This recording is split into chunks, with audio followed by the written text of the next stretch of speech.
ഒരു ആശ്രമത്തിലെ വിശാലമായ മാവിൻ ചുവട്ടിൽ ഗുരു സന്ദർശകർക്കായി ഉപദേശങ്ങൾ നൽകുകയാണ്. എവിടെ നിന്നോ 2 മൈനകൾ ആശ്രമ വളപ്പിൽ പറന്നിറങ്ങി.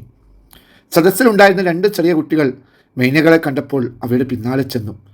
കുട്ടികളെ കണ്ട മൈനകൾ ചാടി ചാടി മുന്നോട്ട് പോയി. കുട്ടികൾ പിന്നാലെയും.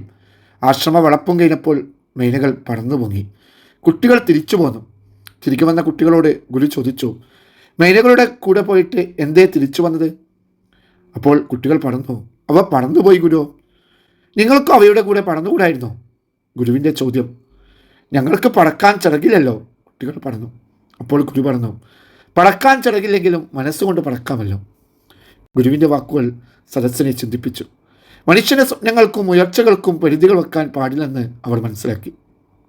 ഈ കഥയിൽ നിന്ന് നാം മനസ്സിലാക്കുന്നത്, നമ്മുടെ സ്വപ്നങ്ങളും ലക്ഷ്യങ്ങളും അതിനൊരു പരിധി നമുക്ക് വെക്കാൻ പാടില്ല. ശാരീരികമായ പരിമിതികൾ ഉണ്ടാകാം, പക്ഷേ മനസ്സിന് അതിരുകളില്ല. മനസ്സിൻ്റെ ശക്തിയാൽ നമുക്കെന്തും സാധിക്കും. കുട്ടികൾ മൈനകളെ പിന്തുടർന്നത് അവരുടെ സ്വാഭാവിക ജിജ്ഞാസ കൊണ്ടാണ്. പക്ഷേ മൈനകൾ പറന്നുയർന്നപ്പോൾ അവർക്ക് പിന്തുടരാനായില്ല. അതുപോലെ ജീവിതത്തിൽ നമ്മുടെ ലക്ഷ്യങ്ങളിലേക്ക് എത്താൻ ചിലപ്പോൾ ചില പരിമിതികൾ നേരിട്ടേക്കാം.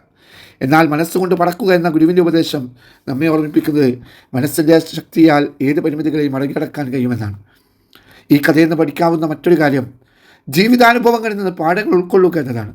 പ്രകൃതിയിൽ ഓരോ കാഴ്ചകളും നമ്മെ എന്തെങ്കിലും പഠിപ്പിക്കുന്നു. നല്ല വാക്കുകളും ചിന്തോദ്ദീപകമായ നിർദ്ദേശങ്ങൾ നൽകി നമുക്ക് മറ്റുള്ളവരെ, പ്രത്യേകിച്ച് കുട്ടികളെ പ്രോത്സാഹിപ്പിക്കാൻ കഴിയും. അതുകൊണ്ട് നമ്മുടെ സ്വപ്നങ്ങൾ APJ അബ്ദുൽ കലാം പറഞ്ഞതുപോലെ ഉറങ്ങുമ്പോൾ കാണുന്നതല്ല, നമ്മുടെ ഉറക്കം കെടുത്തുന്നതാവട്ടെ. Thank you.